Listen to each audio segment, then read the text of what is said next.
It's that time of the week again, folks. Time to dust off your fedora, your leather jacket, grab your bullwhip, and delve deep into cryptozoology with a Squatchers Lounge Podcast. This week, we are headed off to Warren County, New York, the #1 place Bigfoot is reported statewide, along with the news of the week, Bigfoot watch update, and a Quasi Rewind. Possibly another camping tip for stupids, I don't know. It's hard to keep up with Jevin sometimes. It's shaping up to be a fantastic show, guys. Here's your host, the Reverend Jeff Kelly. Thank you for announcing that.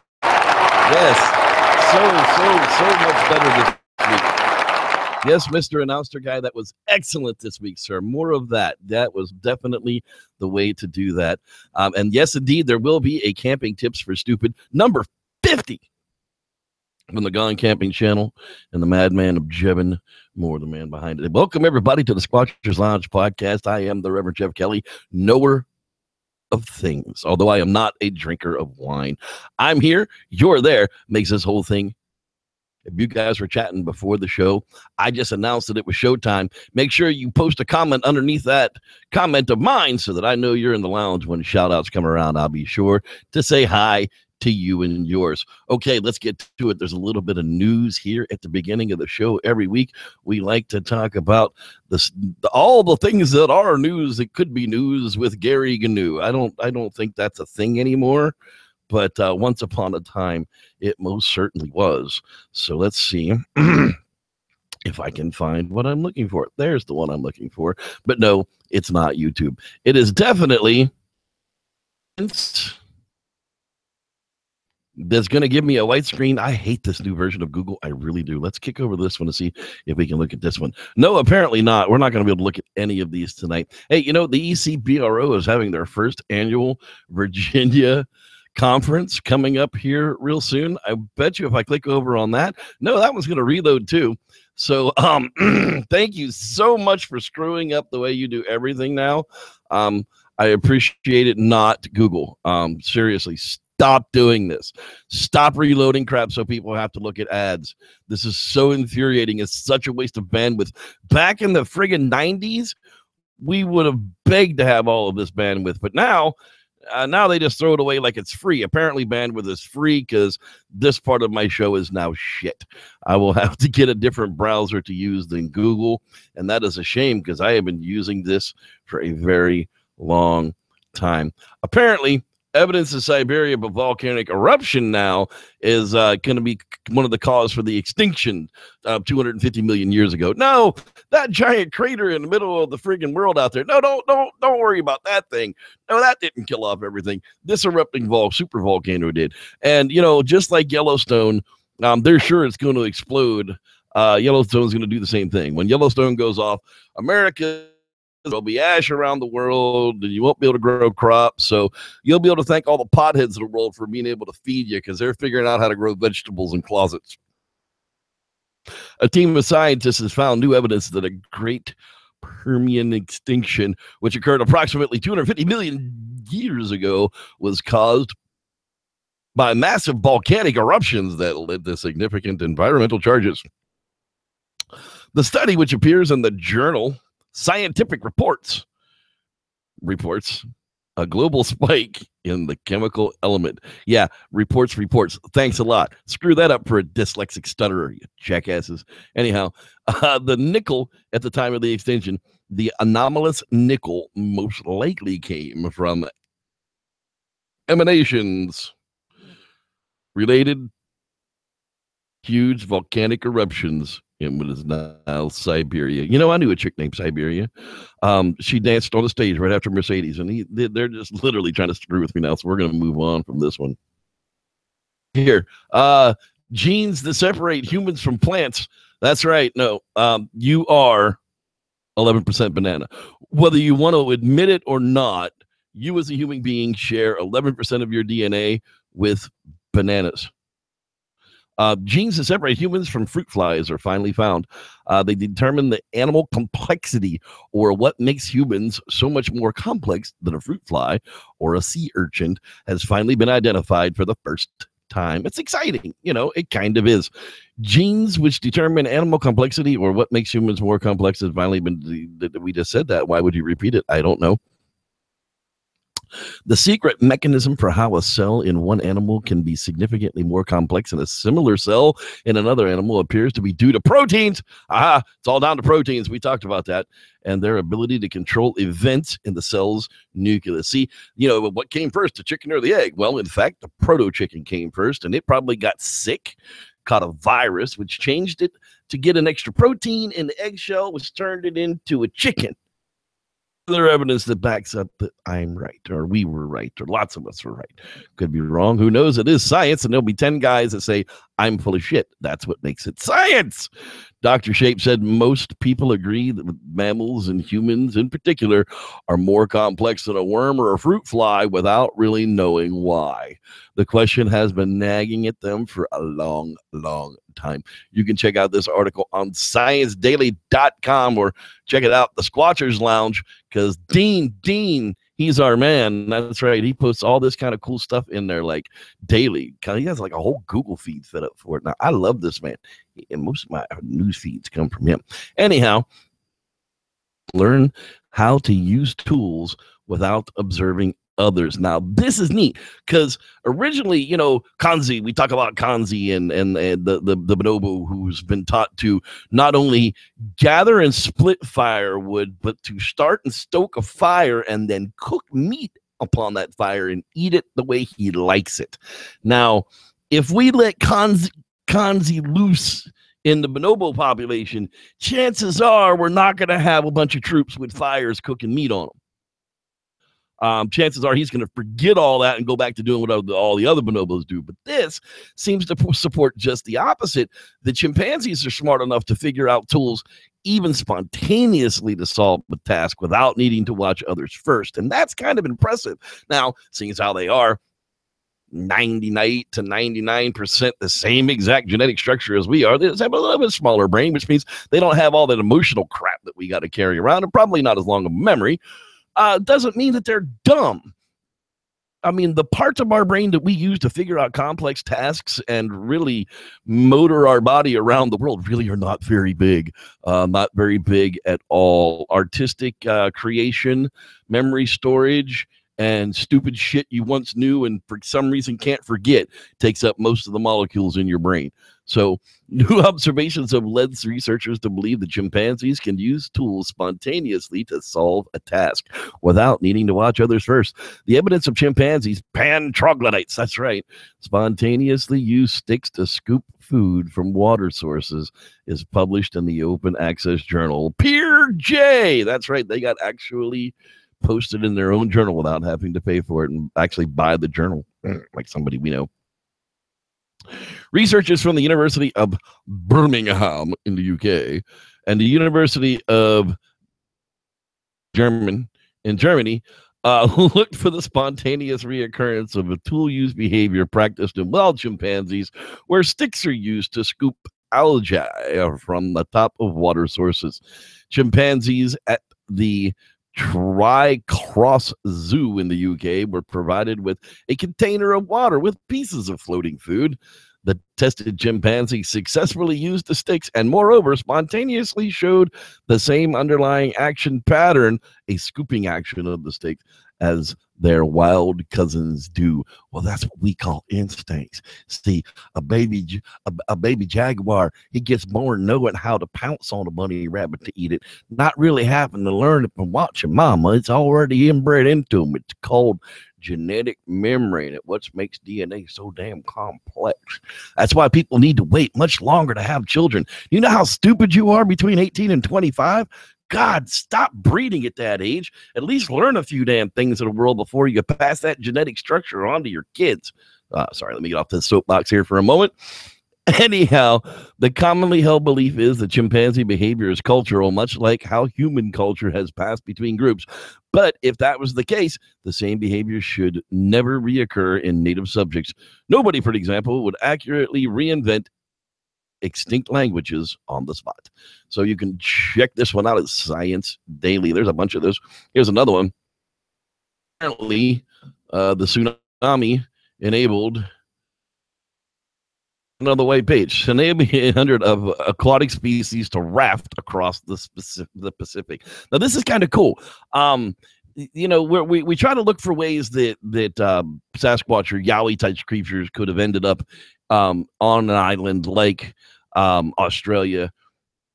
Been brought there by the Aborigines. They could have stowed aboard ships. We're not really sure how they get there, but here is an instance. You know, a 2011 Japanese tsunami set the stage for something unprecedented. For the first time in recorded history, scientists have detected an entire communities of coastal species crossing the ocean by floating on makeshift rafts. Nearly 300 species have appeared on the shores of Hawaii and the U.S. coast attached to tsunami debris, marine biologists have discovered. So all of a sudden, you want to figure out how to get the Beijing barnacle in San Francisco. Well, that's how it happens, is crazy stuff like that. So you could check that one again, Science Daily. They seem to be the place of the week.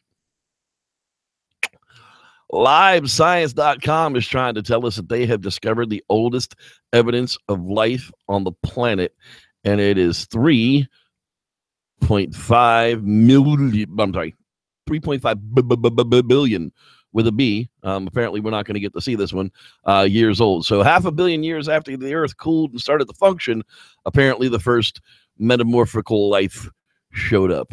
Isn't weird? Wow. All of a sudden, we can get the ads off that page, but we can't get that page to load. Thank you, Google, once again for failing. As I said earlier, the ECBRO first annual Virginia Bigfoot conference. Yeah, I know some people don't like this guy. I don't really care. I think he's out there trying to do something. Is going to be June 30th, 2018. So you got a ways to think about this one, but it was announced. It's going to be at the Augusto Expo in Fisherville, Virginia. So if you were in Virginia, you know, Maryland, West Virginia, hell, North Carolina, the Carolinas could even attend this one. It wouldn't be that far away. That'll be in June. You can check that information out on Facebook. Other things you can check out is Huck Outdoors, and of course that page didn't load either. And you can check out Jason hiking all over the place.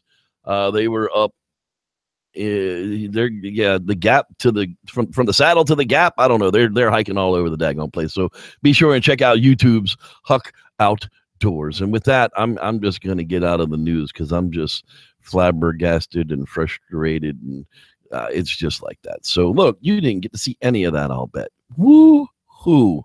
You stared at my lovely face the whole time. Well, at least I wasn't making any weird faces or, you know, picking my nose. That's the news. And with that, it's definitely time for a quasi update because I need a short break to recover from stupidity.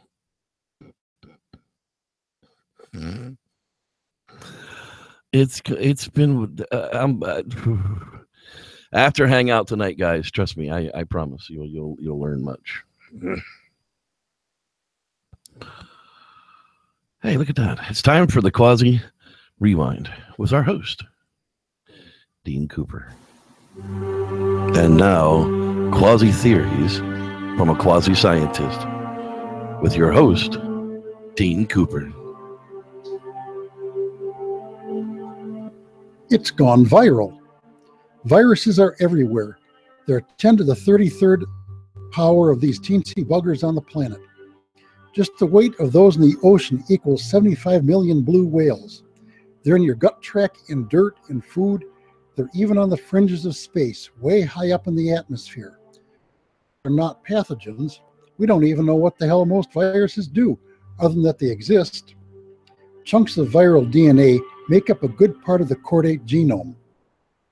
Creatures with anything like a backbone are chordates. This viral DNA in us is pretty much from viruses called retroviruses. They get in a cell and hijack the DNA, sticking their little genome into the DNA of the host cell to make the host cell crank out more of the virus when the cell does its usual business. Now, retroviruses are messy little buggers when it comes to reproducing themselves. When a new little retrovirus pops out, it frequently has a bit of the host DNA as part of its genome, which then gets jammed into the DNA of a new host. The interesting part of the show happens when the retrovirus attacks an egg or a sperm cell, and the egg or a sperm cell gets lucky. And I do mean in the naughty nudge, nudge, wink, wink, say no more kind of lucky. The newly formed chordate progeny now has some of whatever that virus has been in before stuck into it, which can be made more interesting if that virus has gone and jumped species, like from pigs to birds to humans to, well, you get my drift, genetic drift. Important things are known to have come from such retroviral shenanigans. Things like how placentas form during pregnancy in different mammals, where similar things occur, but were caused by chunks of DNA inserted by different retroviruses in different species of mammals. Geneticists and microbiologists are really just beginning to look into this. Here's why I go all quasi on the subject. I've been thinking that viruses are small enough to be quantum entangled. That is, you can produce a state in a group of them such that if you tickle one of them, the others will start giggling too. It happens to the other ones as well. I therefore Googled it and found out that I'm not the only one who thinks so. There are scientists actually doing research, real experiments on the hypothesis, and there's evidence that it really happens. Now, if viruses are a major force driving evolution, and they apparently are, and they can be quantum entangled, which they apparently can, and quantum entanglement works through a higher order reality or dimension, which is what theoretical physics currently thinks, is there a higher order intelligence or intelligences doing some of that quantum linking? When I look at evolutionary history, I see life going from exceedingly simple organisms to more complex ones, to a highly complex, highly interdependent system of what the theory of entropy says should happen. Higher order intelligences, I do not mean ancient aliens. This has been Dean Cooper, quasi-scientist, enlightening you with my quasi-theory of the week. You may read the text of this on my blog at bydean.com. That's BHAIDIN.com. Well, there you have it. Thank you very much. Our quasi-theorist, Mr. Dean Cooper, wishing you the best of luck. All the good wish juju you can send his way. He's got some things coming this week. If you've got any karma points built up, well, let's cash him in and make sure that he comes back to us all in one good piece. Speaking of all of that, now, I don't know if he's all in one piece, but he's definitely one of a kind. It's time for Camping Tips for Stupid. That's right. We hit a milestone with Camping Tips today. Of course, that one's not going to be cute either. It's just one of those freaking days. Really, really is. There it is. Okay. Let's make sure it actually loads this time too. Tip number 50. That's right. From the Gone Camping channel at YouTube and Jevin Moore. So let's give her a listen. Camping Tips for Stupids. Tip number 50. It's the fall season. The weather is cooling down. The sun god Ra is wearing flannel. And the liberals are harvesting all the shrooms from the steaming cow patties out in the fields. It's campfire season again, everybody. But campfires are without something to burn. And it's your job to supply that campfire the wood. And you're going to need the right tools for the job. First off, if it has to be said once, it'll probably have to be said again and again because of some people and skull density issues. Green wood doesn't burn. It's too full of water. Now, if you think that collecting firewood works like it does in the video game Rust, where you beat on a tree with a rock, then no. Hatchets, medium-sized axes, and folding saws are your tools of choice. You ain't no lumberjack, Jack, so leave the large felling axe and chainsaws at home. A good folding saw will handle most jobs easily, and hatchets and axes of medium size will split and process wood for you. Remember, you're looking for dead limbs and wood that already fell off trees, or a younger dead standing tree that has less than 10 inches in diameter and size. You don't need to chop down a giant sequoia for your damn campfire, so relax. And remember, the start fire is a great way to burn long pieces of wood in half, or slowly burn the length down.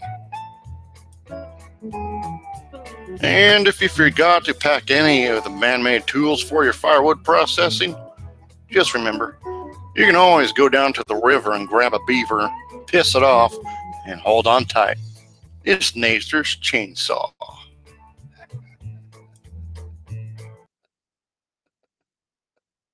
This has been Camping Tips for Stupids. Remember to spay and neuter your idiot population. That's right. Spay and neuter your idiot population right here on the Squatchers Lounge Podcast. Thank you so much for that, Mr. Jevin Moore of Gone Camping. That is fantastic. Well, now we've reached a part in the show where I go out there and I say, hey, y'all, guess what? The Eldorado Bigfoot watch is getting up and moving. Fall time is upon us. It is getting cold. The leaves are falling, which means cameras are needed. I got 2 more coming to me. They are on the way. Should have them before next Friday. I've already got Rodney's out there soaking. They're going to be soaking out there another 2 weeks. So we're going to wait until we pick those things up. Yeah, I'm a dummy. I forgot my video camera at the house when we left. The only thing I had was my cell phone. And unfortunately, it was dead by the time we found where we wanted to put them. So of them when we go and pick them up. But yeah, they're out there soaking, and they're going to be out there a total of 3 weeks before I go and pick them up. And they are hiding out over Bacon Canyon. If you can find Bacon Canyon over the Rubicon Trail, then you can figure out where Rodney's cameras are looking. And with that, that's your Eldorado Bigfoot Watch update of the week. Hey, let's see who's hanging out in the lounge tonight. There's a whole bunch of people out there tonight. Let's say hi to them. We do that each and every week here. We are live Wednesday nights, 8 p.m. specifically Pacific time. That's right. That's usually 10 p.m. Central and 11 p.m. Eastern time. For all of you people who are long-term fans, thank you for being here live with us. It's important because it's fun. Natalie Smith, she looks like she was here earlier tonight. Starshine, she's swinging her tool. Mr. Rod Dupree, he's always in the place to be. That's right. He is Eldorado Bigfoot member number 3. That's right. Let's see here. Squatch Box. That's right. She's hanging out there as well. I'm sure Christopher's out there. No, it's not true, Christopher. Macaroni and cheese is not. Sorry, pal. I couldn't swing that by your mom. I tried. A for effort, but unfortunately, no, you're going to have to go back to believing that potatoes are a vegetable. Let's see here. Who else is floating around out there? Lance Windsor is in the house. How you doing, pal? Glad you're with us. Gone Camping's Jevin Moore's in the house. How are you, sir? Again, in my, it's all over my mic and just everywhere. How you doing there, pal? Glad you're here. Jeremy Harrison house. Let's see here. James the Grower. Yep. He's going to have his official number real soon. Captain Caveman. Yeah, I remember that cartoon. I'm old enough. Let's see. Candy Apple's in the house. How you doing there? So glad you are with us as well. As Keith Harden is in the house. Sam Squanch Rivera is in the house. Old school. Forgive me because I get this problem with silent J's, so I'm just going to call you the Sun. It'll need like 2 L's and a silent Q in there. I don't know if the D is the sun, or are you trying to say that your D gets worshipped like the sun? I'm not real sure, but D the Sun is here in the lounge with us as well. Klutzy Chris, 84. That's right. They are vegetable. Absolutely, potatoes are a vegetable. No matter what you're going to say about it, they most certainly are. You can look it up, man. I'm telling you, tomatoes are a fruit, but potatoes are most definitely a vegetable. They grow like a vine. They extend off. You can plant one potato, it'll turn into a bunch of them. It really will. Cheryl Wellens in the house. Trey Thomas is in the house. Chris Wright is in the house. Wow. Candace Renee is in the house from Southern Indiana. Wow, lots of people, lots of new names. So glad everybody is here.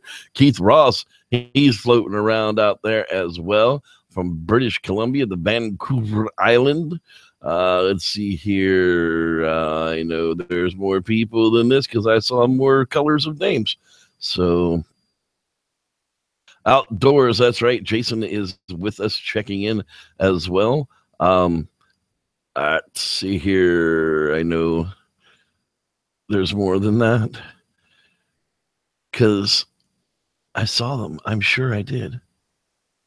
I'm getting down to the bottom of it here now. So if you haven't said hi to me, I'm not going to know you were in the lounge to say hi to you. B-Mac, how you doing there? So glad you are with us tonight as well. Appears to almost be everybody. I'm going to click this button and it's going to do stupid things and nope, see, there's more people. I knew there was. Dan Hode is in the house. See. Yeah. There's even more than that in the house. Now I got to go all the way to the bottom and go back up. Dan Hode's in the house. B-Mac, I already said you were there as well. I think that may have been the only one that I was missing. If I missed your name, I am so sorry, but that's the way the cookie crumbles some. All right, so there we have it, folks. Now we're into it. New York City. That's right. Dave Jackson will be checking in on this one. I am sure he'll be out there as well. I'm also missing Gary and Whitney White. They're always driving around the food. They might not be watching live, but they'll catch us here very soon. And we are glad to have them as viewers as well. Okay, let's take a look at it, folks. Upper New York State. You know, it looks kind of squatchy to me. In Sleepy Hollow, you know, this is the kind of area that we're talking about. You know, it's literally Lake George, Upper New York. If I scroll out here a little bit, you can see, you know, it's part of a large water reserve system.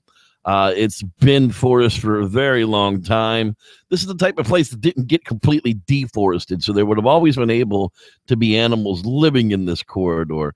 And if we scroll out just a little bit further, you can get a little bit better idea of where we're talking about. You know, the ocean is a long way away from this part of New York, and the Great Lakes are actually even closer. So now you're having an idea of where we're talking about as far as the area goes. And there were a bunch, and I mean a bunch of sightings that came out of this county. Starting off real early in dates as well. 1980 or so. We'll get to that in just a moment. I was hoping that map would do a little better job of loading, but it has failed. So we'll reload it and everything will be wonderful.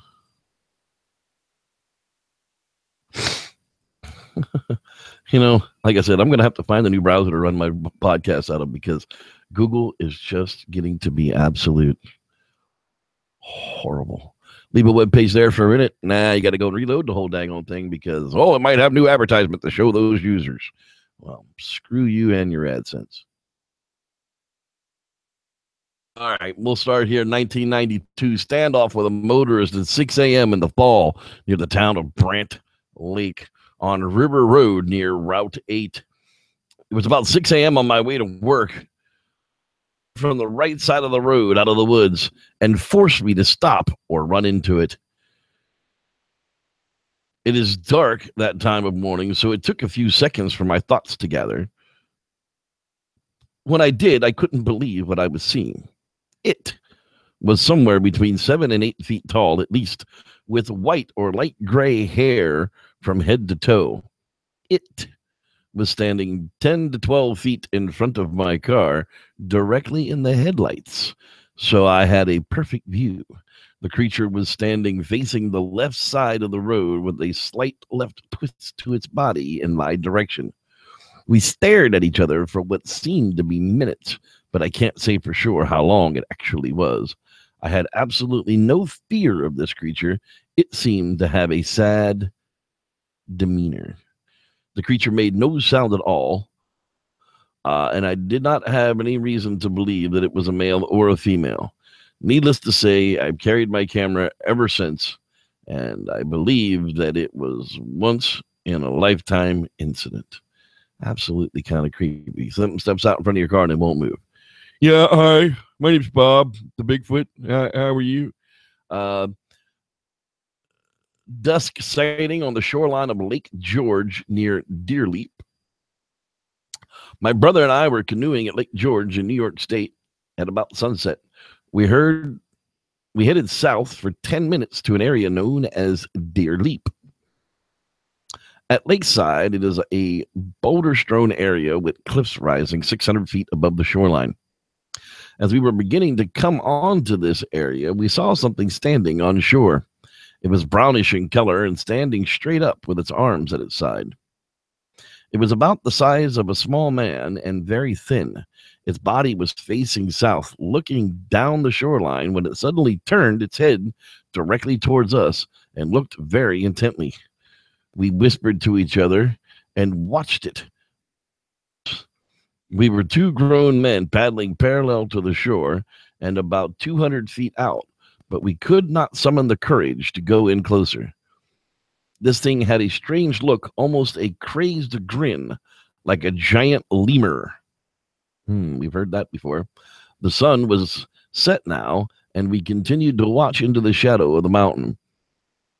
As it was standing next to an old dead pine tree, it turned and climbed, sloth-like, up the tree about 20 feet to the first and only large limb and onto the crook of a branch. We paddled back around, and as we approached it again, it cocked its head differently at us. After a minute or so, it turned its face downward into its body and became as if it was part of the tree, just a lump on the crook of the branch. You would not know it was there unless you saw it move. I've been in this area all of my life, and I have never seen anything like this, nor have I seen everything like this ever since. I'm having a hard time with the lemur description and some of the things that are in this one, but barring the I don't want to call somebody an outright liar, but it literally looks like Rafiki from The Lion King. I mean, it's just ridiculous, the drawing of the said Bigfoot. But hey, the VFRO only takes credible site listings, right? And they only put credibles on their site. They'll turn it down if they don't believe it's credible, right? This one, possible sighting by camper in the wee hours of the Sabbath day point in Lake George. That's right, springtime, May in 01, off of Route 9W in the Lake George region. I was near Sabbath Day Point in the Lake George region. I'm not much of an outdoorsman, so bear with me on the descriptions of the terrain and such. It was approximately 3:30 a.m. when I awoke. Two friends and I were in a tent. 5 other friends had a cabin about 1 mile from us. We decided to rough it as much as we could. We went outside the tent to make a phone call on my cell phone. Roughing it. I know, really roughing it. Yes. My brother gets off the work at 3 a.m. I need to call him because I needed a ride in the morning. I was about 20 feet away from the tent. My friend yelled, "I'm trying to sleep." So I walk another 20 feet from the tent. After I spoke to my brother, I saw the time was 3:48 a.m. I then went to go out to the bathroom. That's when I heard a noise coming from out in front of me. Easily scared, as I am not used to being in the woods very often, I stepped back a little and saw approximately 60 feet in front of me a figure coming up in the terrain. My first thought was, okay, bear in front of me, run. As when I went to run, I noticed it had turned slightly, and the one main characteristic I noticed was no snout like a bear would have, more like a human face, although I couldn't see features, more of an outline. This really scared me. I ran to the tent and told my friends. They were sure it was a bear, and we waited 10 minutes before going back to the cabin. I later realized that this thing I saw had a human shape for maybe 5 seconds. And like I said, I'm not much of an outdoorsman, but probably wouldn't know a bear from an ape. But I saw was something unusual. It looked like a huge, hairy human walking up a hill. Fairly blunt, but best way I could describe it.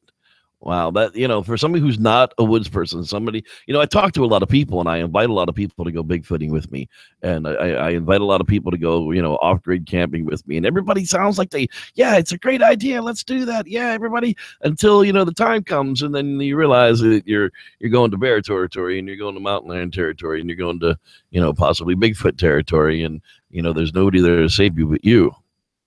It's a big deal.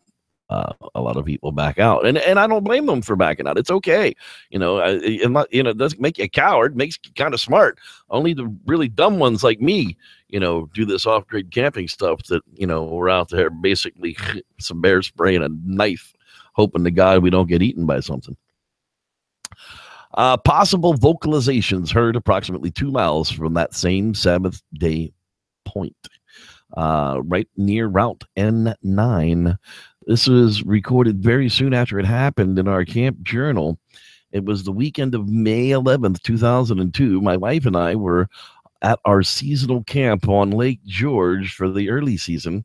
We had bed for the night in front of the fireplace. Only a few lights belonging to other early season camps around the lake. It was a calm night. My wife was sound asleep. She often sleeps through thunderstorms. I was up throughout the night. I was awake for the sound of the first scream. The first cycle did not wake my wife. Unfortunately, the second, closer scream did. Something screamed 4 times in the distance. 30 seconds later, it screamed again on our property. We have less than a quarter acre of land. This time was around 2:30 in the morning. 30 seconds to a minute later, it screamed for the last time in the distance at a third location. The scream was in an evenly spaced pattern of 4 screams. Each scream was about 3 to 5 seconds apart. The volume was that of human-sized lungs. However, there was no attempt to form words or partial words. The scream did not change pitch. It sounded much like a human female. There were no sound of the creatures crashing through the woods. And please note that a few years back, a similar sound was heard by a camp only 5 down from ours. Occurred very near to this camp as well. This is one of those things that you just kind of take in stride. You have to listen to it, put it in your knowledge bank as, something that you read or that you heard happened one time, so that when you're out there in the woods, I've done that. I read this report long before I started investigating up here in the Sierras. And, when I started hearing wailing calls in the mornings, I would time the amount of seconds that would happen between these calls and how much time would happen between the calls would end and the next one would start. And, there does become a pattern to it to where you can kind of figure out, well, is this something that's normally happening up here all the time, or is this something that's odd? And when compared to other people's notes, you start to get a guideline of predictability of what a wailing call of a Bigfoot might sound like. So when I tell people that, yeah, I have some Bigfoot calls that I'm pretty certain, or I'm pretty fair to middling about, that are most likely, Bigfoot calls. I can't guarantee they are, because no one actually videotaped them making the calls, and that's what it's going to take for anybody to finally say that it's been proven that they make these wailing calls. But I can't think of any other creature out there in the woods that have done it nationwide for me in the same types of patterns, the same types of pitches. It's very, very strange. Possible vocalizations heard again near Sabbath Day Point. You people in upstate New York near this Lake George need to get on this Sabbath Day Point stuff. I don't know anybody that's researching that area. Haven't heard anything about it, and that's where, there's literally more sightings come out of this area than any other. So if there isn't a group dedicated to that, y'all need to get on the damn ball. Again, right down by Route 9N. I was hiking alone 2 miles south of the Sabbath Day Point in Lake George, just off of Route 9. The date was March 31st, 2006. I was near a small body of water when I heard odd sounds about 300 yards away. The sounds were from a large creature. They were sing-song in pattern and unlike anything I had ever heard. The creature appeared to be talking to itself as if there was only one creature. It did not sound angry and lasted for about 2 minutes. The sound changed pitch and fluctuation. I was not scared, but did leave quickly. I have since studied sounds of coyotes and found no similarities at all. These were no yelps, barks, or growls, and I cannot duplicate the sounds. It is like nothing I've ever heard in the woods or elsewhere. My wife and I went back 2 weeks later and found no signs of anything outside of the norm.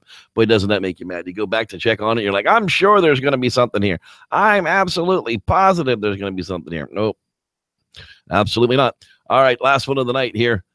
Possible vocalizations heard by campers in Lake, not George this time, Lake Luzerne area. Of course, the closest town is Lake George, and again, they're off of Route. You guys need to be posting up Bigfoot watches all along Route 9N in Lake George and just figure out what's moving around back there, because this is years and years and years from the 90s to 2009 and on. I mean, they're still back there, I'm sure. While camping at the Lake Luzerne Fourth Lake area, we heard several hoot whoops on July 24th at approximately 1:30 to 2 o'clock in the morning. Prior to hearing these whoops, I heard something large walking approximately 20 to 30 feet away from our camp. A distinctive cracking noise was made as if something very large either broke or stepped on a large branch. These vocalizations were between two and possibly a third animal. They were heard moving away from our area. I almost wonder if they were herding prey for hunting purposes. Approximately 2 hours later, I heard them again as they moved back into our area. I've heard these noises before, and I immediately recognize the sounds as they are so unique. There were 7 people in our tent, 4 teenage girls, my wife, myself, and our 10-month-old son. We all heard them, and needless to say, the girls and my wife were a little startled. That is how we're going to wrap this edition of the Squatchers Lounge podcast up. Now, I don't know about you, but being in the tent with, 5 women and a baby, I don't know. That's kind of not my kind of deal. That's for sure. First place. But then to have Bigfoot running around and herding thing hunting, that's kind of scary stuff. I want to thank everybody for being out there tonight. Again, we are here live Wednesday nights at 8 p.m. Pacific time. I want to make sure that I didn't miss anybody out there in the hangout. I don't believe I didn't. I see that Gary and Whitney White finally showed up there as well. Your hobo man, I believe he showed up there as well. I want to say hi to you guys. So glad you could join us as well. We will see you guys here next week. I do have a story for you guys tonight. Absolutely, I do. Been trying to wrap up this whole season with them, so I'll give you another one tonight. And Bigfoot Campfire Series are going to be coming back to wrap up Volume 3 here before the middle of the month. So, yay! Bigfoot Campfire Stories will be back. There'll be 3 more before the end of the year, maybe even some special editions. We shall see. And with that, I want to thank every one of you for being here. Go to facebook.com/groups/SLounge and join the group. Go to facebook.com/podcast and join the fan page. Make sure you click that like and share that around. It should have a whole lot more likes than it does. And while you're here on YouTube, click the subscribe button, click the little bell button, and tell all your friends that this is the most realistic take on Bigfoot on the internet. And with that, thanks everybody for being here, and may the Squatch be with you.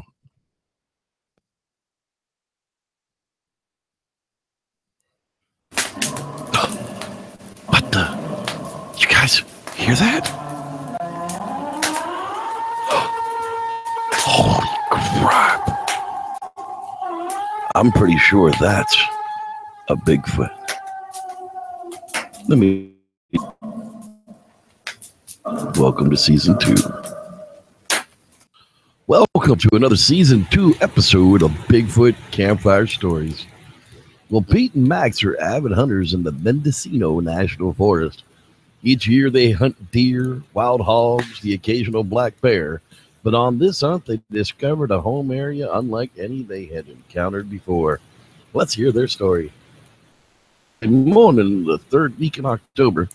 Deer season had been open for about 20 days, and so far we hadn't shot a thing or even been close enough to take a shot, but we're leaving extra early in the hopes that we would get it done and be back before dark.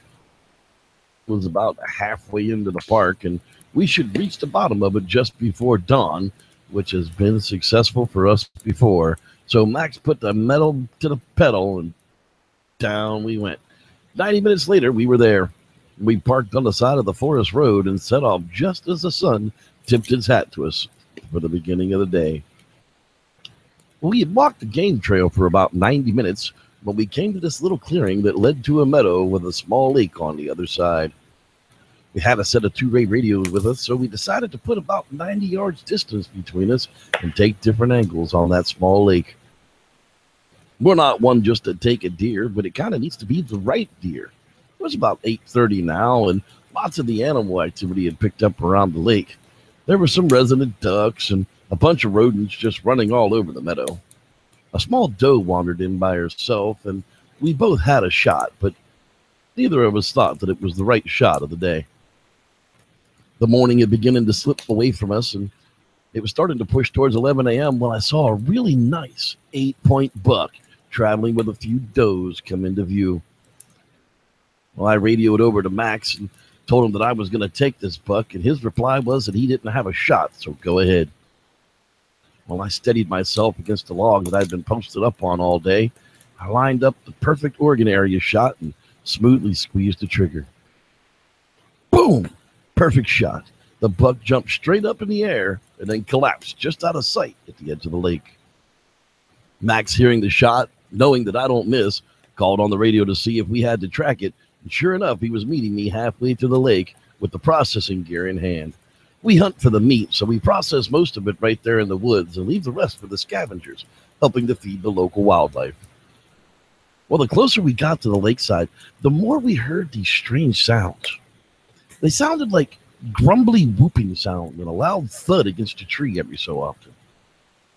Well, Max and I approached the shot site and found where the buck had laid down after jumping, but it was no longer there. A few tufts of hair and a bunch of blood, and then some drips of blood leading off. Max thought maybe he got up and was wandering around hurt. So now we do have to go and find it. We started walking a cross pattern back and forth trying to locate the body, just moving in the general direction of the blood drops. But both of us realized we're headed closer to whatever these weird noises are, and we decided it was best to figure out what the sound was and then come back and find the buck. Again and again, a weird whoop and a thud of a branch against a tree and mumbled smacking, but nearly sounding happy. Well, finally, as we rounded a large down tree, we could see in front of us, but surely only very few people got to see in a lifetime. 3 very large, very hairy beings, creatures, hanging together near a small waterfall, and they were eating the organs out of our buck. Sure enough, laying there at the feet of these creatures was the buck I had shot at the lakeside. As Max and I were closing in on the one shot, one of the creatures must have found it and brought it back here to share with the others. The first one was obviously male. He seemed to be dueling the meat out as he would reach down and rip out a large piece of meat covered in still warm blood and lay it on the log, as one of the others would run over and take it. He seemed very strongly built, powerful at the chest, with oddly long arms and thicker hair than the others, and just purest of black. The other very large one seemed maybe a foot smaller than the last, but by no means were these small creatures. They were hulking. And I was very afraid inside. Not sure if it was female or not. No visible breasts were evidence, but no male appendage either. It got most of the lion's share of the meat put out by the male. The middle one seemed to be a lighter brown in color, but still very dark. Its face matted in the blood of the deer meat, and all of them smacked their chops, just savoring the taste of it all. The smallest of the three must have been a child of some sort. Its hair was far less dense, and its head was more rounded than pointed like the others. It, too, was still very large, though.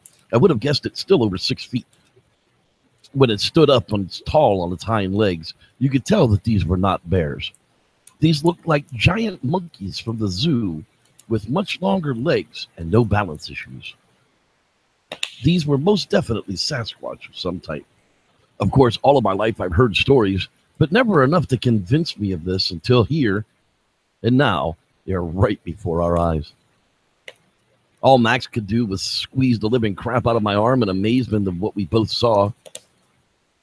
Being downwind from the creatures, you got a hint of something foul on the wind, enough to make it uncomfortable, and we quickly didn't want to be discovered.